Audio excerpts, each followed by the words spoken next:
Imagine a gente construindo um muro. Coloca aqui um tijolo em cima de outro e os tijolos vão se compilando. Pronto, passou, pronto. Colocamos aqui um muro, construímos um muro, certo? Agora você imagine que esse muro não foi feito de um tijolo duro, rígido. Foi não. Esse muro foi feito de tijolos de constituição gordurosa. Imagina um monte de bloquinho de gordura sendo colocado um em cima do outro. Tem menina aí falando, professor, imagina.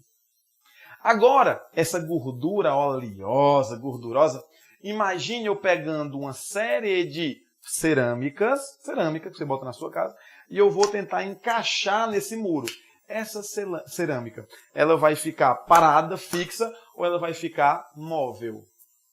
Então imagine que eu estou acoplando esses mosaicos, essas cerâmicas, justamente nessa coluna de gordura, nesse muro de gordura. É assim que atua a membrana plasmática. A gordura são os fosfolipídios e essas cerâmicas que eu estou encaixando são as proteínas.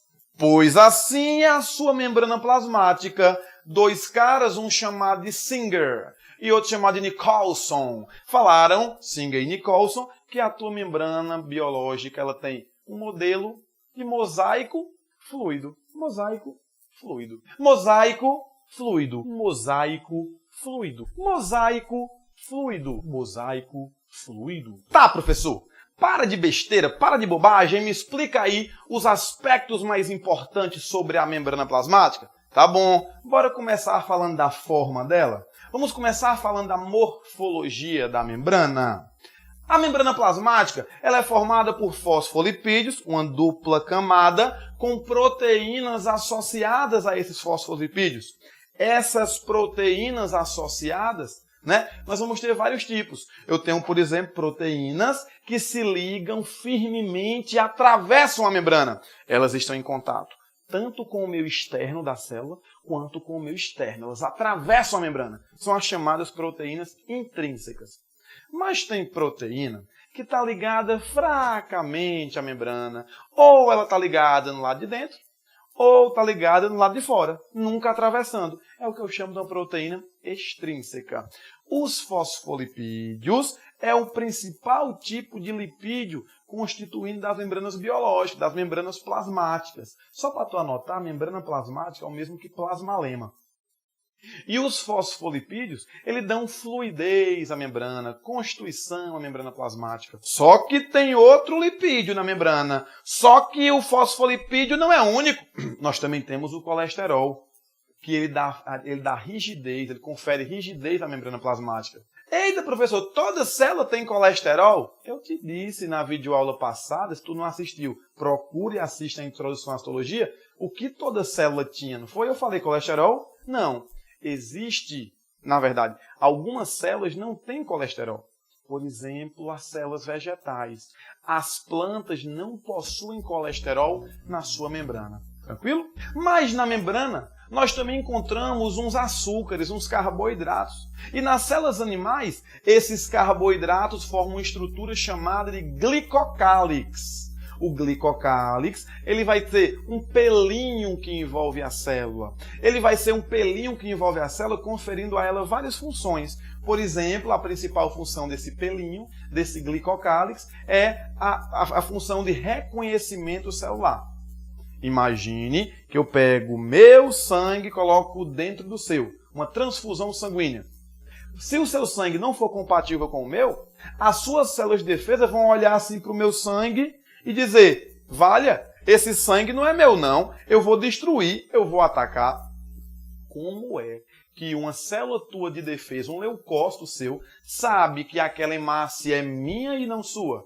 Porque ele analisou o glicocálix da hemácia e viu que era um glicocálix diferente. Ele reconheceu que era uma célula diferente, porque o glicocálix tem função de reconhecimento. O glicocálix também tem função de filtração, aumentar a absorção celular. Também tem a função de inibição por contato. Quando um glicocálix está em contato com outro glicocálix, as células não são estimuladas a sofrerem mitose. Quando tu separa as células, quando separa os glicocálix, elas são induzidas a sofrerem divisão celular. Justamente pela característica de inibição por contato. Ok? Mas eu já te falei da morfologia, falei a função dos lipídios, colesterol e fosfolipídios, já te falei da função já falei o que era uma proteína extrínseca e intrínseca. A membrana não é só para delimitar, a membrana delimita, a membrana circunda, a membrana protege, mas a membrana plasmática, gente, ela escolhe o que pode e o que não pode entrar na célula. Ela é chata, é cheia de frescura. Não é tudo que ela deixa entrar. A membrana plasmática é dita semipermeável. Ela é permeável a algumas coisas, mas não a tudo. Ei, pensa comigo. Se a membrana é semipermeável, o que é que pode entrar e o que é que não pode? Ou melhor, quais são os tipos de transportes pela membrana? Nós temos 2 tipos de transporte. Nós temos o transporte ativo e o transporte passivo. O transporte passivo, ele ocorre a favor de um gradiente de concentração e sem gasto de ATP. O transporte ativo ocorre contra o gradiente de concentração e com gasto de ATP. Não te ajudei, né? Essa frase já tinha no teu livro, né? Tá. Pensa assim, imagina que aí no teu quarto você não está sozinho ou sozinha, ou então no máximo com 1 ou 2 pessoas. Imagina que no conforto do teu lar, imagina que aí no teu quarto entrem 1000 pessoas. 1000 pessoas. Não cabe, uma em cima da outra, chegar no teto, cabe. Deixa eu te perguntar uma coisa, esse ambiente ia ficar confortável ou desconfortável? Desconfortável. Esse ambiente ia ficar muito concentrado em pessoas ou pouco? Muito. Então, meio dentro do teu quarto ia ficar muito concentrado. Hipertônico, que a gente fala. Já a tua sala, que não tem ninguém, é o meio menos concentrado, é o meio hipotônico. Tu concorda comigo que a vontade dessas 1000 pessoas é se deslocar do quarto, ou seja, do meio hipertônico, e migrar para o meio hipotônico, para a sala? Claro! Por quê? Porque elas querem ir para onde é mais confortável. Elas querem andar a favor de um gradiente de concentração. O que é gradiente de concentração? É essa vontade dos solutos se deslocarem do meio mais para o meio menos, do meio hiper para o meio hipo. Ok? Pronto. Se você já entende que passivo é a favor do gradiente de concentração e ativo é contra um gradiente de concentração, eu vou adicionar uma palavra. Passivo, a favor de um gradiente sem gasto de ATP e é um processo exotérmico. Ativo, contra o gradiente com gasto de ATP e é um processo endotérmico. Vixe, tu que está concentrado na aula, tu vai achar isso massa. Ó, o transporte passivo, ele gasta ATP? Gasta não. ATP é energia? É. Por que é que ele não gasta ATP? Porque o processo é exotérmico, gente. Ele libera calor. Ele já libera energia. Se o processo já libera energia, essa energia já é suficiente para transportar os solutos. Não precisa gastar ATP, porque ele já libera energia. Deu para entender? O processo ativo não, ele é endotérmico, ele não libera energia. Logo, a única energia que ele vai encontrar para gastar e transportar solutos é o ATP. Então, tem muitas frases de vestibular que dizem assim, o transporte passivo ocorre sem gasto de energia. No meu ponto de vista está errado, porque ele é exotérmico, então gasta energia térmica, então gasta energia na forma de calor. Mas tem cuidado, meu filho, na tua prova, se o item vier assim, transporte passivo não gasta energia, talvez seja o gabarito da questão. Eles não estão raciocinando tão longe quanto a gente. Ok? Mas você é um aluno Bio 21, você tem que saber todos os detalhes. Que lindo! Professor, me dá exemplo de transporte passivo e transporte ativo? Tá, te dou. Exemplo de transporte passivo. Difusão simples, difusão facilitada e osmose. Exemplo de transporte ativo. A bomba de sódio e potássio é um transporte ativo. A absorção de glicose e sódio no intestino é ativo. A reabsorção nos túbulos néfricos é ativo. Vamos aprender o que é difusão simples, difusão facilitada e o que é osmose? Bora? Pronto. A difusão simples é a simples passagem do soluto do meio hipertônico para o meio hipotônico. Os solutos cabem entre um fosfolipídio e outro e acabam entrando. Bota uma cor na tua cabeça. Para sofrer difusão simples, os solutos, as moléculas, as substâncias, elas vão ter que ter duas coisas. Ou pelo menos vai ter que ter uma balança entre duas coisas. Quais são elas? Polaridade e tamanho. Professor, calma, não entendi. É assim, ó. Pensa comigo a água. A água ela é uma molécula pequena e é uma molécula polar. Ser pequena pesa a favor dela entrar na célula, porque ela é pequenininha, dá para entrar. Ser polar pesa contra, porque a membrana plasmática, tudo bem, ela é anfipática, mas ela é gordurosa. Então moléculas polares sentem dificuldade de atravessar a membrana. Mas quem vai pesar mais, o tamanho da água ou a polaridade? Nesse caso, o tamanho. A água ela consegue sim atravessar por difusão a membrana plasmática. Por difusão simples, a membrana plasmática. Ok? Outra coisa. A glicose consegue atravessar por difusão simples a membrana plasmática? Não, porque a glicose, além de ser grandona, C6, H12O6, muito grande, ela ainda é polar. Então, os dois são dois motivos para ela não entrar. Ser grande e ser polar. Agora, gente, um gás, por exemplo, o CO2. O CO2 é bem pequenininho, CO2, bem pequenininho, e ele ainda é apolar, tudo que a membrana permite para poder entrar na célula. Então, gases em geral sofrem difusão simples, ok? O que seria uma difusão facilitada? A glicose que eu te falei, ela é muito grande e ainda é polar, então ela não consegue atravessar livremente a membrana plasmática. Ela exige a presença de uma proteína de membrana, uma proteína que atue como um canal para que essa molécula possa entrar na célula ou sair da célula. No caso, o nome da proteína canal que permite o fluxo de glicose, eu chamo de proteína GLUT. E o que seria uma osmose? Osmose, gente, é meio que uma exceção, é meio que o contrário. Quando eu falo em osmose, eu não falo em transporte de soluto. Eu falo em transporte de solvente, no caso, a água. Então, eu não estou deslocando aí, não vai ser glicose, vai ser a água. Então, osmose é o transporte de água do meio hipotônico para o meio hipertônico. Repete comigo em casa, vai. Osmose é transporte do meio hipotônico para o meio hipertônico. E esse transporte de água do meio hipo para o meio hiper tem que ocorrer através de uma membrana semipermeável. A tua membrana plasmática é semipermeável.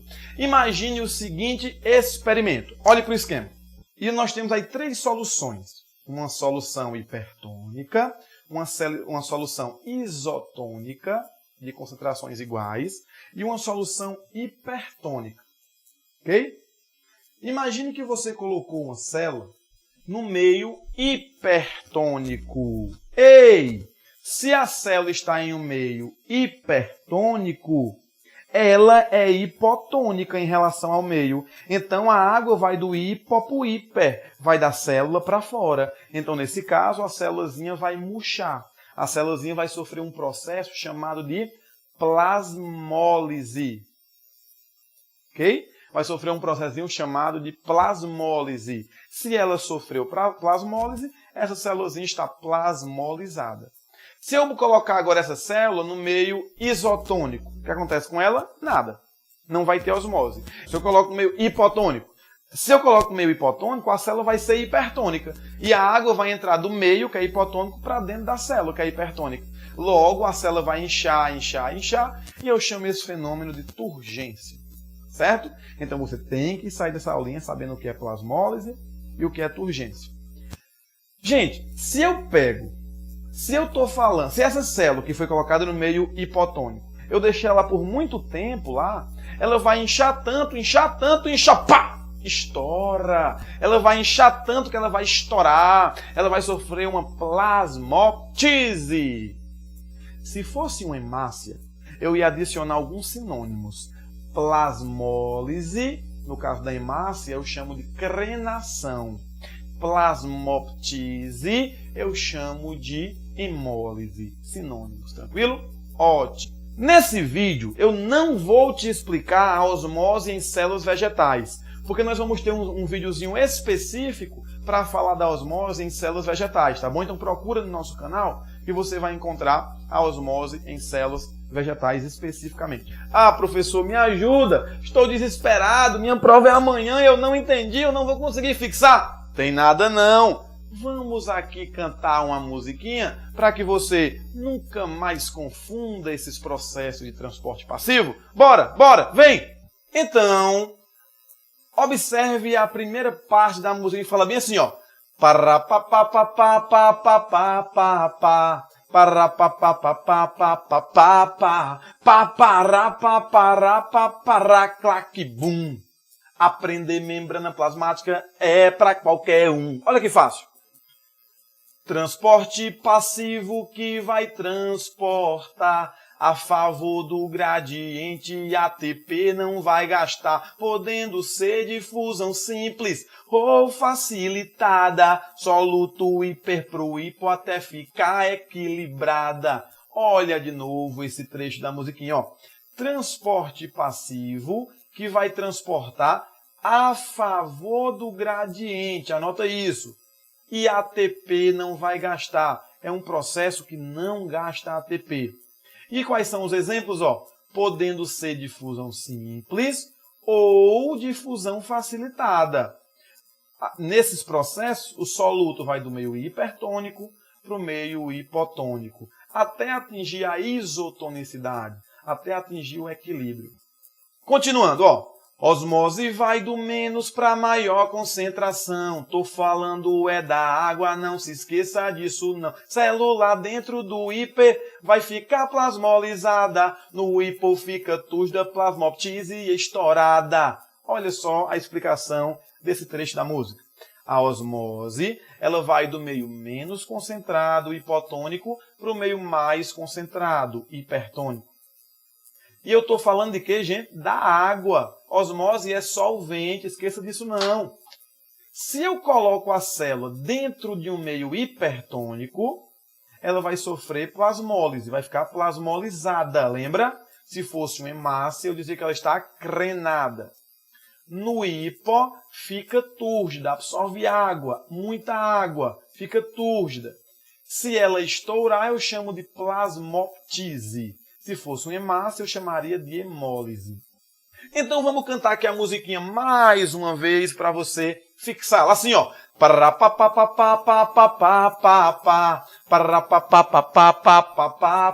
Vai, parar. Todo mundo em casa pulando, vai. Tac-bum. Aprender membrana plasmática é para qualquer um. Ó. Transporte passivo que vai transportar a favor do gradiente ATP não vai gastar, podendo ser difusão simples ou facilitada, soluto hiper pro hipo até ficar equilibrada. Osmose vai do menos para maior concentração. Tô falando é da água, não se esqueça disso não. Célula dentro do hiper vai ficar plasmolizada, no hipo fica túrgida, plasmoptise estourada. Vai dizer que agora tu não aprendeu? Duvido! Fixa a musiquinha que vai te ajudar na prova. Ó, mas eu não te falei do transporte ativo. Gente, imagina, as nossas células, elas normalmente possuem a maior concentração de sódio fora e potássio dentro. Potássio não é o K? Sódio não é o Na? Repete comigo assim em casa, ó. Cá dentro na rua. Todo mundo em casa, vai. Cá dentro na rua. Cá dentro na rua. Cá dentro na rua. Para você não esquecer, eu tenho mais cá dentro e mais na rua. Mais sódio fora. Ok? Bom, o potássio intracelular, ele está hipertônico. O meu está hipertônico dentro da célula para potássio. E o meu de fora está hipotônico. Se isso acontece, por que é que o potássio não vai para fora? Ele vai, mas ele volta por uma bomba de sódio e potássio. Então eu vou estar o tempo todo colocando potássio dentro da célula, mesmo o meio interno da célula estando hipertônico. Era para ir para fora, mas está vindo para dentro porque eu estou gastando energia, gastando ATP para isso. Imagina então o teu quarto, 1000 pessoas no teu quarto, 1000. Tu acha mesmo que o teu irmão que está todo folgado na sala jogando videogame, ele vai ter algum interesse em entrar no seu quarto? Vai nada. Ele prefere ficar lá fora que não tem ninguém. A não ser que sua mãe chegue nele e diga bem assim, meu filho, vá para o quarto de sua mãe, vá para o quarto de sua irmã, está de castigo. Não, mãe, mas eu não quero ir não. Para o quarto de sua mãe, fica com umas 1000 pessoas, está de castigo. Quarto de sua irmã, vá. Sua mãe vai ter que pegar ele no braço, gastar energia, gastar ATP e empurrar ele dentro do quarto. Ele quis entrar no quarto? Não, porque ele estava indo contra o gradiente de concentração. Tua mãe teve que suar, gastar ATP. Uma proteína tem que gastar ATP para transportar moléculas do hipotônico para o hipertônico. Para transportar moléculas contra o gradiente de concentração. Olha o que tua mãe fez. Ok, deu para entender o que é um transporte ativo? Tranquilo? Beleza? Então, sobre membrana plasmática, era isso. Nossa aulinha está acabando, eu quero ouvir, vai. Ah, todo mundo vai. Ah, acabou. Mas, se preocupe não, procura agora o vídeo de organela citoplasmática, procura o vídeo de citoplasma, tranquilo? Valeu!